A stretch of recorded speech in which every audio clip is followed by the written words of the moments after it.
Hello everyone and welcome to another MLM shit show. What's that?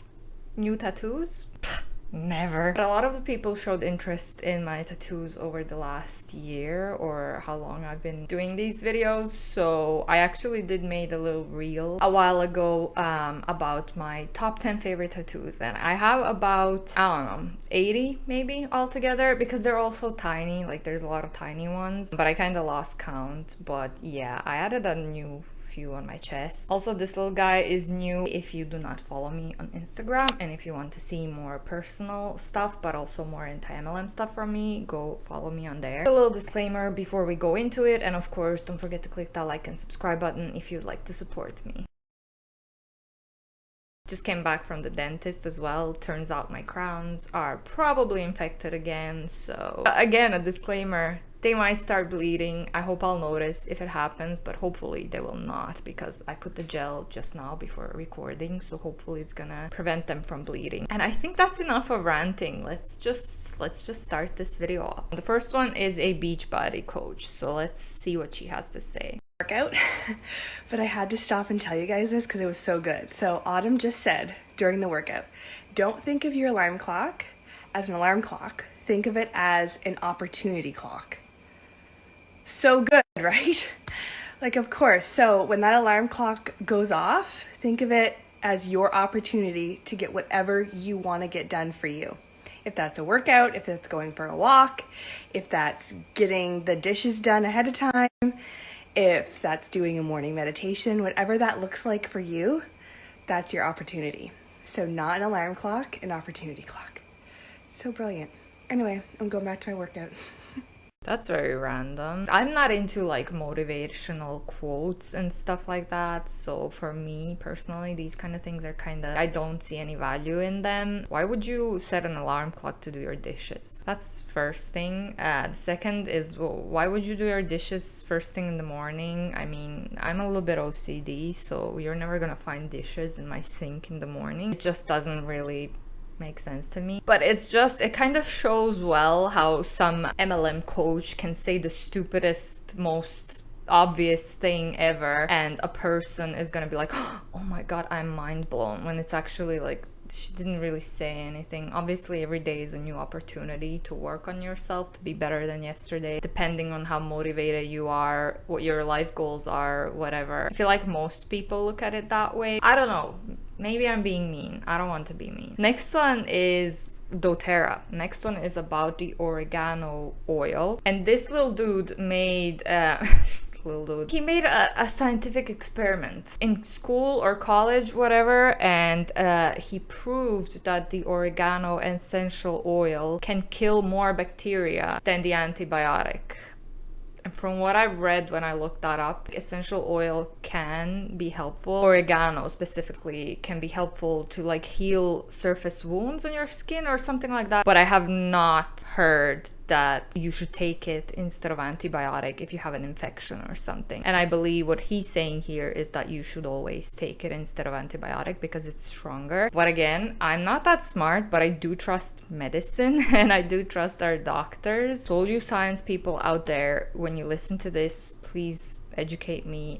Tell me, is this bullshit? Because I feel like it is. I have an infection in my teeth. I'm not gonna rub essential oil into my teeth. Like, I got a gel. If the gel doesn't help, he's gonna give me antibiotics. If this was true, surely our medicine would go with it. We would be getting essential oils from our doctors instead of antibiotics. But maybe that's just me. But let's take a listen. The effect of essential oils, clove bud and oregano, and an antibiotic, amoxicillin, on the growth of bacteria.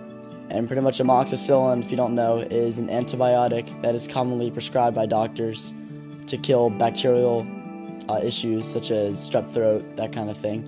And when I went to go tell my teacher my idea, she was very hesitant about the idea because she pretty much assumed that the amoxicillin would kill more bacteria than the essential oils would. And because of my own experience with the oils helped to kill my Crohn's disease, and so I told her that I think it would work better. So she said I could go ahead and try it out and see how it would work. So pretty much how I did the experiment. At first, I used 3 drops of each oil and then 1 little pill of amoxicillin on each plate to help kill the bacteria. And when I used 3 drops of oregano, it totally killed all of the bacteria, so there was no way for me to measure how much was actually killed. And my teacher was very surprised by that, so she had me do 1 drop of oregano, and that also killed out all of the bacteria. So she had me use a micro pipette, and that still killed more bacteria than the amoxicillin did.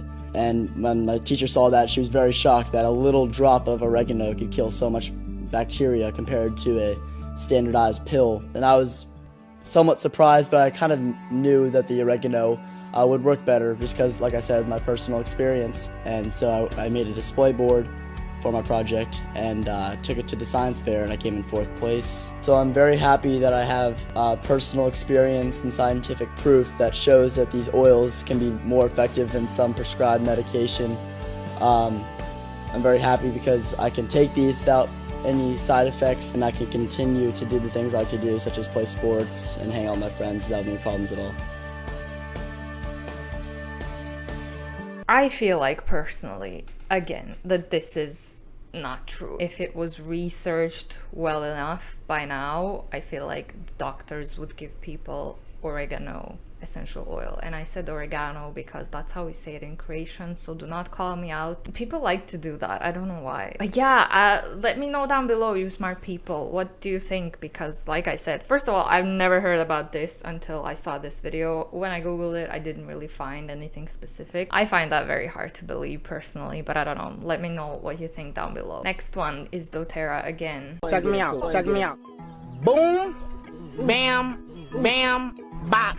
Bada bop boom, pow. I guess this is supposed to be again a scientific experiment. Lately I've been seeing a lot of soap Doterra reps post on Instagram, like with the strawberry washing in soap. And again, why would you ever wash your fruit in the soap? Because especially strawberries that are like a sponge, and then you wash them in soap and then you're eating the soap as you eat the strawberries. It just, oh my god, it doesn't make any sense. Next one is from a wfabb girl, and the caption says, after that everything worked out, and this is the real.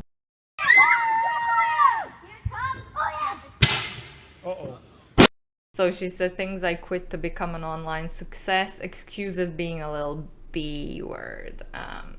And like I said, I mean, she's got a ton of likes, and she said after that everything worked out. And then one of the comments that I found that was really sad for me to see said, for real, I was just asking God to bless me and show me a sign. This is the sign. I hope this is not a sign for that person to join wfabb and iGenius, because let me tell you, God would not point you towards something that's most likely a scam, in my own opinion, where you're gonna spend a lot of money and lose a lot of money. God would not do that to you, especially if you already have financial difficulties. Next one is our favorite network marketing coach, of course. Here are the questions that everyone should be asking before they join a network marketing business.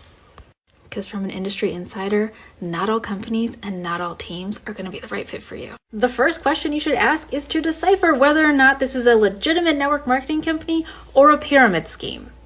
So the first question you should ask is, does your company primarily sell to consumers, aka customers, or to distributors? And if the answer is distributors, that is a huge red flag and you need to run in the other direction.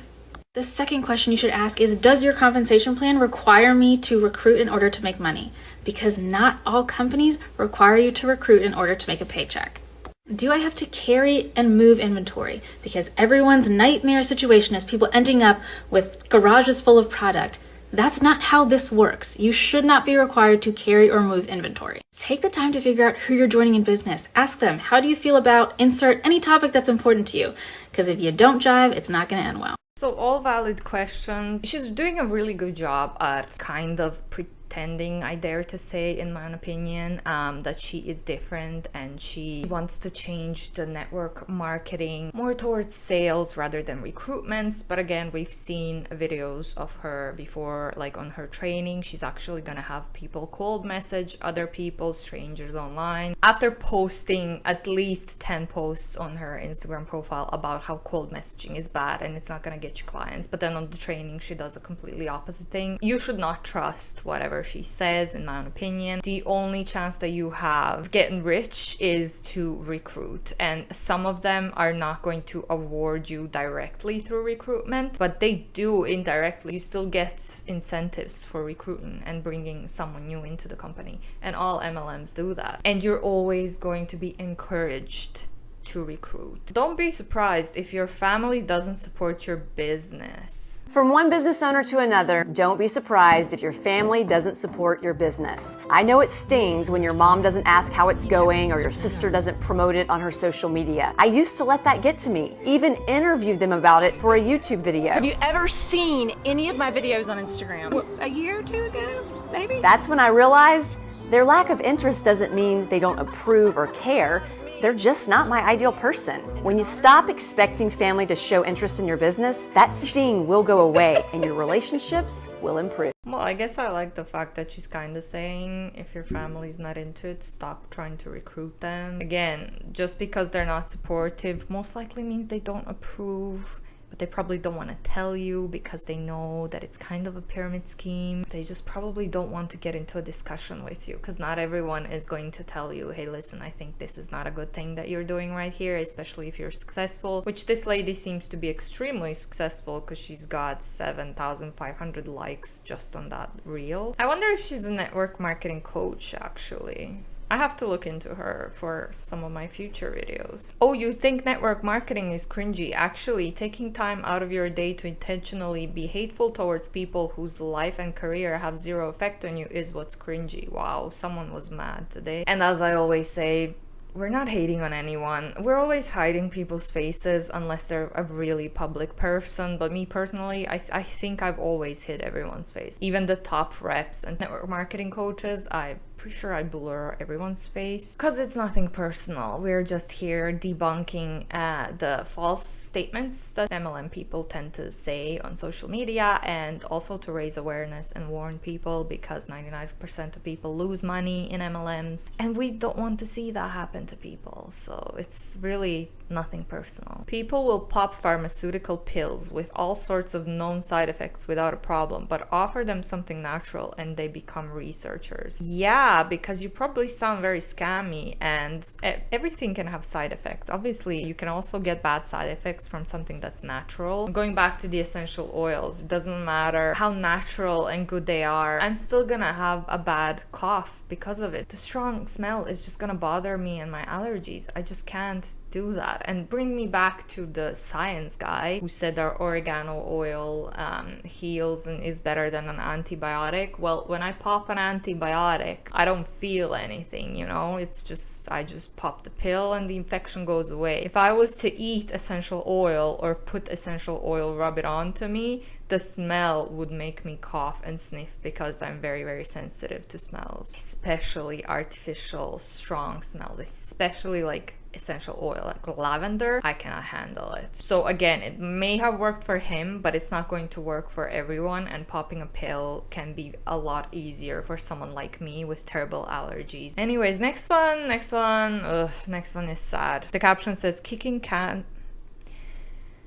I can't even read that. Kicking cancer's ass one Manny at a time. And then the second picture is her Manny, and this is Collar Street. And first of all, whoever recruited this lady is a piece of shit. I'm really sad that she's going through this, and while she's going through this, she's trying to sell this. If it's distracting her and if it's helping in that way, okay, but to recruit someone who is so vulnerable and sick is just disgusting to me, and I don't know what to say. I hope that she's okay, and I hope that she is kicking cancer's ass. Next one, Hun shared something from Twitter, a conversation, I guess a debate. As a doctor who performed surgery, I worn countless masks and face shields that were uncomfortable to protect my patients. What if your doctors decided to operate maskless because it interfered with their freedom. You good with that? As a doctor who performed surgery, you know damn well that wearing a mask on a flight is significantly different than wearing a mask for surgery. If you don't, you should lose your license. And then the Hun said, this infuriates me when I hear medical professionals say this. Please don't confuse a sterile room plus sterile technique with cloth masks on a plane and restaurant. Honestly, like, what is wrong with wearing them? I know they're uncomfortable, but this has been a part of like Japanese culture from forever, and I really don't see why. Like, I personally think that when you're sick, if you're going to an office, you should wear a mask if there's a chance that it's going to prevent you getting other people sick. Because as someone who used to work in an office, I would always get sick. Like, people always come to work when they're sick, and I never understand that. If I'm sick, I'm not going to work for at least a day or two, depending how bad it is. First of all, because I want to rest and I want to recover as quickly as I can. Second of all, I don't want to get the whole office sick. Why not just wear a mask to try and protect others? If you don't want to wear a mask, then just don't come to fucking work until you're not contagious anymore. And since this is COVID related, again, I just don't see what the hell is such a big problem with wearing a mask to protect other people. And yes, there is a big difference in sterile room and while you're performing a surgery. Obviously you don't want to like spit into people while you cut them open. There's a reason why doctors wear masks. You want to know why strangers support you more than people you know? Because people you know have a tough time accepting the fact that you came from the same place while they are still in the same place. Now let that sink in. This is our favorite oily Hun, Young Living Hun, who I've done a few videos on before. She said anti-mlmers are haters, faith manipulation in Young Living, and Young Living in marriage, or MLMs in marriage. So I've done like 3 videos on her. I have another faith manipulation video coming very soon with her because she's extremely problematic. The caption for this says, "This is why knowing your own why for doing whatever it is you feel called to do is so important. It anchors you to your calling and makes you bold, unshakable, immovable, so you can step fully into what God has created for you." So that's great, right? Again, God does not want you to go into an MLM and scam other followers of his. Obviously, he wants the best for his followers, all of his followers, not just you to go into an MLM and get rich. He would not want other followers who are your downline to not get any money back, work for free, and suffer just so that you can enjoy your life. It's so simple, but this Hun just doesn't see it, and it's just...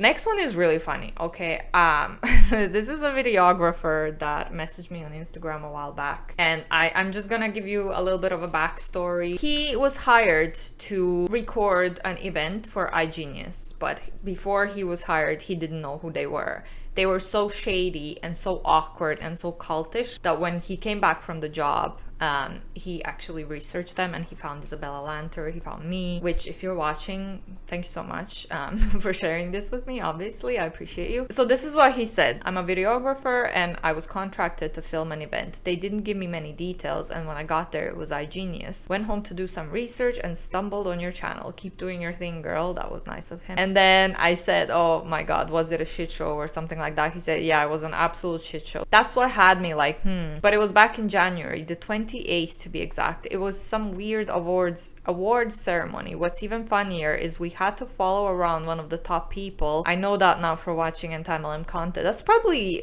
what's her name? Lily? Isabella made a couple of videos on her. But she specifically told us not to get any of the logos for iGenius in the content. Well, that sounds like legit, right? So obviously, this is how he found me. We've been in contact here and there since. He's very supportive of my YouTube channel, which again, I appreciate it. And the other day, he sent me this screenshot. He got a message on Instagram out of nowhere. "How's your trading going, dear?"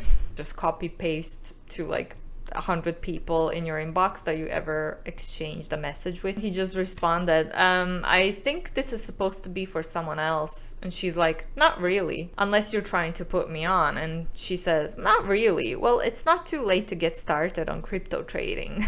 Do you care to know more about what I do? This is how many people she's in contact every day, that within a space of a few months, she forgot this videographer's name and the way he looks, and she just thinks he's her downline. But he said, if it's making money, ... And she says, if I show you a route on how you would be earning $1,000 plus every week from crypto trading, would you do it? $1,000 plus per week, dude. You should leave the videography and just join iGenius straight away. Obviously not, it's bullshit. No one earns that much money except the top reps probably. Most of the people at the bottom don't earn anything. They end up paying so much money for iGenius. iGenius is especially expensive, which is why I've been trying to cover them a lot more. But anyways, thank you so much for watching, especially if you made it this far. Thank you, dude, for sending me all the screenshots. And yeah, don't forget to click that like and subscribe button if you'd like to support me, and I will hopefully see you in the next one. Bye.